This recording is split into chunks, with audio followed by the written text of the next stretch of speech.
Yes, hello and welcome to another edition of All In. We are back, hopefully, bigger, better and stronger than last week.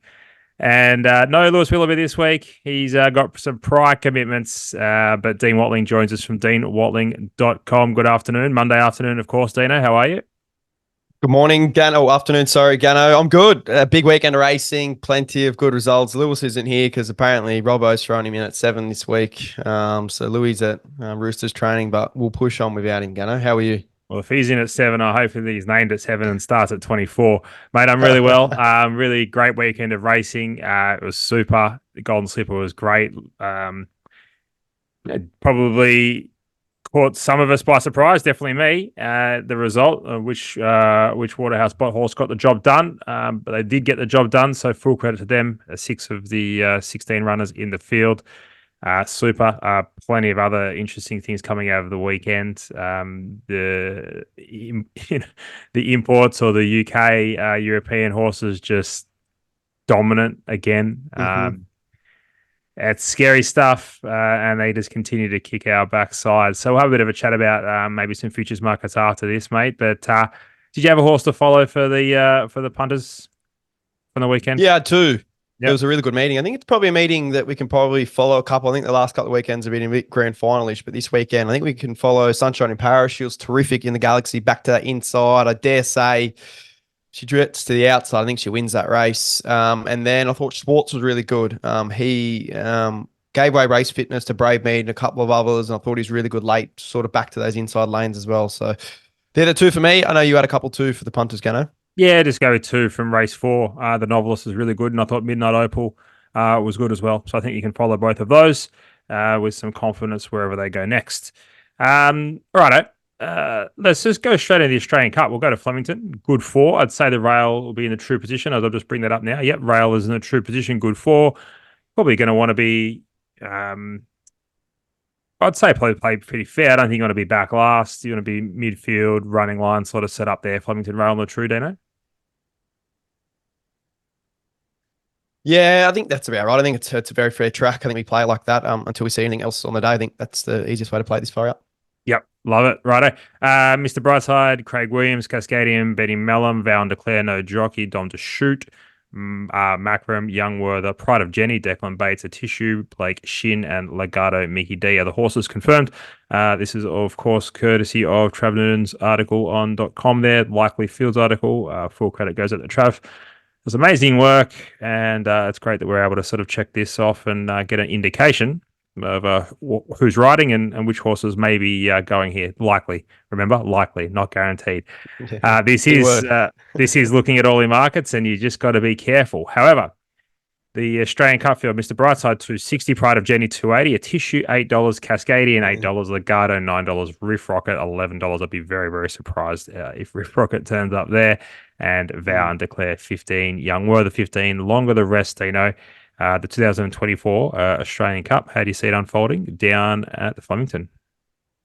Yep, great race. We see the rematch again of Mr Brightside and Pride of Jenni. Obviously, they clashed in the All-Star Mile, and Gates probably dictated the result. I think it will be similar. There's not much between them. Pride of Jenni obviously has the tactical speed to land up in front. So does Mr Brightside if he does draw a gate. So for me, it's not a race I want to be betting into futures markets because I think the barriers are probably going to decide it. I think the interesting horse is A Tissue. She has a terrific record down there. She's actually been back to Sydney for a tick over trial and look really good. So that's a little bit interesting. And then she goes back down to Melbourne. But this far out, I would lean the way of Pride of Jenni just with a racing pattern. I don't think it matters what gate she draws, whereas Mr Brightside Gano probably matters for him. Yep, fantastic clash. I don't know how anything beats the two of these horses. Therefore, if you're really gutsy and you like making a little bit of profit, $2.60 and $2.80 in a 2-horse race, well, you can make money out of that. Okay. The area I'm willing to play, I think Cascadian was super in the All-Star Mile. He was. I think he'll run a place. I'd be willing to risk A Tissue. Look, if you get beaten by A Tissue, you get beaten. I don't think she's going as good as what she has in the past. Mare, A Tissue? Yeah. Mare. Yeah. It's a bit of a brain fade. I don't think she's going as good as what she has in the past, albeit she did win last start. So I'd be willing to risk her and Cascadian there. Legato willing to risk him as well, and Riff Rocket, I'll be surprised. So looks a clear race in 2, and Cascadian pretty much has the third dividend sign up in my books. But interesting Australia Cup. I think it's going to be a great spectacle. I'm really looking forward to it. It'd be interesting to see how aggressive they are with Pride of Jenni, if they adopt the same tactics and with as much vigor and aggression as they did in the All-Star Mile. That'll be very interesting. Now, obviously, relative to 2,000 meters, of course, you'd think that they probably have to, and I think the smaller this field gets, the more it probably plays, into their hands of being super aggressive, because there won't be as much pressure. But there's also another way of thinking. Well, Mr Brightside will be closer in the run. Smaller field advantage. Who? I think smaller field advantage, probably Mr. Brightside can settle that a little bit closer, especially 2,000 meters. I think 1,600 meters, you can still turn the jets on in a small field. I think 2,000 meters, you got to time it so well. But in saying that, you'd probably suggest that 16 is probably the pet trip for both of them, maybe, albeit we saw Mr. Brightside run so well in a Cox Plate last year. So barrier, I think determines who it probably suits more, to be honest. Really interested. It could go one of either way. It could go either way, and we could, on reflection, we might think, oh wow, that actually suited Pride of Jenni more. But great race, can't wait to watch it. Speaking of good races, Tankard Stakes, post impression as well. He was absolutely dominant on Saturday. Does he turn up? The betting suggests he does. $2.80 favourite. And the reason why the betting suggests he does is because the next horse is Buckaroo at $6. Military Mission $6. Ash Run $8. Tom Kitten. Please don't dive into this. Dino, $8. Boys D'Argent 11, Morfellons 11, Athabascan 15, Seawolf 15. I'll kick off here, Dino. If Seawolf can turn up in this field off a 7-day back up off what he did, I think he'd be well in here. I think he'd be really hard to beat. It's worth an each way bet. However, I have absolutely no confirmation and absolutely no idea if the horse is going here. But we'll do some research, and if we can get some information, we'll chuck it up on the YouTube channel. If we get the okay, we'll let you know if that's a bet. If Post Impressionist comes to this race, which I'd be a little bit surprised if they did, to be completely honest. And I think that the nom's in there. It's not really their style to do this, to back them up off 7 days, and you're there to win a Sydney Cup. He'll probably win the Sydney Cup, all things being equal. But there's a bit of time between now and the Sydney Cup, Dino. He's the best horse in the race. He'll win the race if he turns up. But whether or not they go there is a completely different thing. How do you see the Tankard Stakes? Yeah, well, I'm going to treat it. I think if he goes there, it's mighty hard to beat. But I think the two, though, I want to have a little place bet on. Military Mission was really good late against Post Impressionist last start. The stable echoed that he probably needed the run, and up in distance now was terrific setup for him. And Boys D'Argent, he scratched out of last week and saved himself for this week. And I think if you go back to his run in the Caulfield Cup over the similar distance, he was outstanding. So I think you can have a place bet, $3.50 on Boys D'Argent and $2.25 on Military Mission. If Post Impressionist goes, we're still safe in the regards to place bet. And if he doesn't go, we're just licking our lips, because I think their runs just become a little bit easier as well, Gano. So two little place bets there. That's good from you. It's a good pivot, and caught me off guard, and I like it. I really like it. So punters, get around that. That's a strong play from Dino. You've stolen my gear. You've stolen my gear. That's the kind of stuff that I do. Hey, Binary Stud, this looks like a cracking race as well. Orchestral, I can't wait to see what she's got under the hood there. She's been ultra impressive in New Zealand. Comes up against the Aussie staying type in Zardozi, who everyone reckons is going to win a Melbourne Cup after what we saw, but so's Post Impressionist. So they all can't win. But Zardozi, $3.50. Orchestral off the top, $2.10. Zardozi, $3.50. Kimochi, $6. Tropical Squall, $6. Autumn Angel, $8. And longer the rest. Dino, how do you see the Binary Stud Stakes of 2024? Yeah, well, if you listen to the media and everything, I think Orchestral turns up at wins. Rating sort of suggests that. Obviously, the Kiwis do it really well in this race. They run this race last year with prowess, and all reports are that Orchestral's better than her. So J-Max booked, if I'm not wrong, which gives a big push for that horse. I would lean her way. Is there any juice in the price now? I'm probably going to ban myself from chiming into horses at $2 in all-in markets. I think we'll probably get the same price on Saturday with gates, jockeys, everything confirmed. And you've got to be a little bit careful with the Kiwis, don't we? They can sometimes say they're coming and then they go to a different race or something like that. So I don't want to get caught off guard. Yeah. But all things being equal, I think if she turns up, she wins this race, can I? And we have to touch on it, but Rose Hill rail out 5 meters, which will be very, very interesting. It's meant to be a pretty dry week here in Sydney. And Well, rails out 5 meters, that gets us to those good lanes because, to be frank, what we've seen so far is with the rail and the true lanes, sort of 1 to 5, have been nothing short of legless Cast. at both meetings, completely cast, and you can't be there. You're now going to get to a dry deck that's had a bit of compaction, and it's Yep. going to be dry all week. The temperatures aren't up. And when the temperatures aren't up, they don't irrigate as much. Yep. So I think you're going to see a very hard and fast Rosehill track, Rosehill and I track. think you're going to be looking for on-speed runners. Tropical Squall, not getting the right price to bet. You might get the right price come Wednesday when they open the markets, and if you can get something Tropical Squall $2 plus to run a place, then that becomes a great bet. Orchestra is probably the horse to beat here, but I just can't be playing at that price, $2.10. So the Spruik's enormous. She'll probably come out and win. I hope she does. Be great for New Zealand racing to have another good one. Geez, they really struggle, don't they? Please. Yep.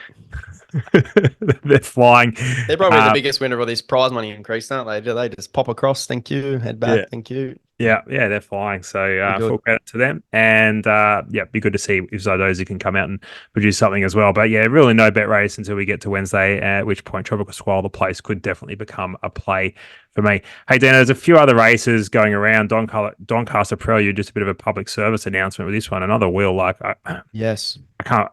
It just does my head in here. $15. It's 32. Yeah. Yeah, $15 they opened, $8, and it's last on the order of entry. I think it needs 14 scratchings in that order of entry to even make the field. Needs 14 horses to come out. Just stay away from it. Honestly, do not back it with someone else's money. If Dino gave you 50, put it in your pocket. Don't back it because the likelihood of this horse going there, it's more chance. It's a miracle, to be honest. It's more chance of winning this and the Doncaster and the Cox Plate than actually getting a start in the field this Saturday. So it will most likely go to the benchmark 88, I believe, and it'll probably start $1.50. But if you can get anything $2 prior to that, oh boy, that will be a bet. Hey, let's have a look at the Tulloch Stakes. It's a race I was pretty keen on, sort of just digesting, chipping away at. Wymark comes here. Well, I think it was might have been a Newcastle Class 1. And then it came here and won last time in what I thought was a very, very moderate race, like a proper average race. How did you see Wymark? Yeah, it's an interesting one. Obviously, when we get out of these sort of staying trips, you can come from sort of those lesser races. Do I want to try and at the price? Probably not. I think the couple behind it have probably better runs on the board compared to it. It's going to be a bit of a hype horse because of the distances it's been winning by. But I'm not sure. So let's have a look at the market. Winning. Yeah, so you're spot on, Dino. You mentioned the price, and we haven't gone there yet. Wymark $250, Kintyre $450, Solcoat $6, Tannhauser $8, Zipaway $8. There's a couple of horses there. Wymark, as we discussed, comes out of benchmark 78 and a midway Class 1. Now, whilst the wins have been impressive, I don't think anything behind those have come out and done anything. At $2.50 is poison, ludicrous, won't start $2.50. I don't even think it'll start favourite. What do you like? Yep. I thought Solcoats was the right price to back here as a place bet. I liked him last start, albeit a little bit iffy. I think this is a much easier field. His trials are too good. He had that little sort of in-between setup, so I think he'll improve sharply here, but it's not a race I'm going to be diving into too heavily. But if I had to chip away at anything, it'd be probably Solcoats, Yeah, it's interesting. So I'm pretty keen to be with Tannhauser, albeit a horse that doesn't really win at a turn. No. But $8, that was pretty good.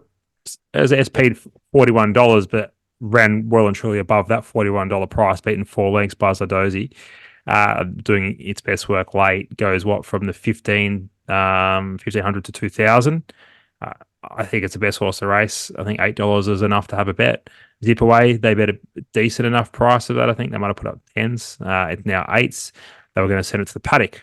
Probably wins with another 10 meters on Saturday at the Valley. So they're the two in the race. I won't back Zip away now just purely because they thought they're going to paddock and it's probably an afterthought. And I think single figures is a bit silly to take of an afterthought that hasn't drawn a barrier or nothing's unfolded yet. So Tannhauser at the $8, great each way play. Hey, plenty of other big races on Saturday. Neville Selwood, Star Kingdom, Emancipation, Doncaster Prelude. Do you have any other plays across the weekend? Any early all in plays? Tongue twister. Star Kingdom Stakes I wanted to touch on. 1200 meters, Rose Hill dry track we just mentioned, rail out. That just screams on paces like we touched on. So horse that's the favourite currently, Shinzo around $5. His second trial is a little bit concerning. I doubt he's going to be ready over 1200 meters fresh, albeit that stable does run well. I think Coal Crusher and Zoo Tiger really good two-bet play. The only concern, Zoo Tiger's if he's going to make the race, but I'd be more than happy to back Coal Crusher. He was only beaten 2.5 lengths last up by Lady Laguna, I think about it, and co. So that reads extremely well. He's a horse who gets better deeper into his prep. Look for the blinkers to go back on, and I think around $6 and $2.25 a place. I think he's an outstanding bet in the Star Kingdom Stakes. I'm just trying to look for a little bit. There's a little bit of speed in the race, but he has that great pattern where you can lead, take a sit in the first couple. I think he's a really good all-in bet. Star Kingdom Stakes there, Gunnar. Love it. Yep. My best all-in play over the weekend will just be Townhauser each way, $8, $2.40. I think it's the right price. Look, you might find that he starts that price anyway. So I don't really think you have to necessarily chime in. I'll just have if I was betting a unit each way on him, I'd have 0.25 now and have the rest on. Yep. Come Saturday. Righto. That's it. That's it for the this week of futures markets. Do you have anything going around midweek on a Wednesday at the Kenzo for the punters? I do. I got a little. I'll have a bet on Wednesday, and then I have a little futures play as well. So race 1, number 4, Imperial Force, the first starter for Chris Waller. James McDonald's in the saddle. It should turn up and win this race. Gate 1. Kenzo's been playing leaderish. It's a big, strong Schnitzel Colt. It will be winning race number 1. Race number 3, Gano, it is a little spectacle because it's a setup for the Percy Sykes Stakes. The current favourite, Userpin, she goes really, really well. She's about $2.50 for the race. It's a big field. I'd suggest I'm going to wait to see if I back her on Wednesday. But if I was the listeners out there, I would be chiming into her in futures markets for the Percy Sykes. I think she's around $50 odd. You might get 26s now. So I'll be backing race 1, Imperial Force, and have a Percy Sykes futures bet on user pin number 11 in race 3 in Kenzo on Wednesday. Yep. Yes, mate. I love you. You're all over it. I'm on user pin. I know you steered us into user pin on SEN, doing your radio, doing your trial time, and even might have sent one out to subs. And I went and had a look at that. I actually took a bit of the $3, I think $2.60 now on Wednesday. It's the best horse to race. And I think the biggest push you can get out of the race is there was a stablemate, Magilla, that would have been ridden by Chris Waller. Geez, I'm having a stinker today. By J-Mac, trained by Chris Waller for Yulong. They've scratched it, suggesting it probably won't ever go to the Percy Sykes, I'd imagine, given the timing of things. And this looks like one of the great sort of bets now and futures players. And I can tell you there's still $51 available if you have a good hard look. Doesn't take that long. Just have a look. You'll find $51. But full credit to you for finding that, Dino, because it's $26 most places. And I think you suggested a bet about 100 to 1. So we will be cheering user pin, Randwick Race 3, what a number is that? Number 11. And Randwick or Race 1, Dino, your other best bet, number 4. Imperial Force. Yep. There you go. Looking for a J-Mac. 2-year-old Assault. J-Mac Waller, 2-year-old Assault. That's where you do your best work. Look, short and sharp this week. Louis Willoughby, he'll be back. Roosters will no doubt have another win of the belt, and hopefully he goes nowhere near the field on Friday night against the Penny Panthers. Hey, Dino, keep doing your stuff. DeanWatling.com, and to get all your gear, go to thegreattipoff.com, search McGadden to get mine, and away we go, mate. Thanks so much for your time. Thank you, Gunnar, and keen for next week. Tune in, fellas. Bye for now.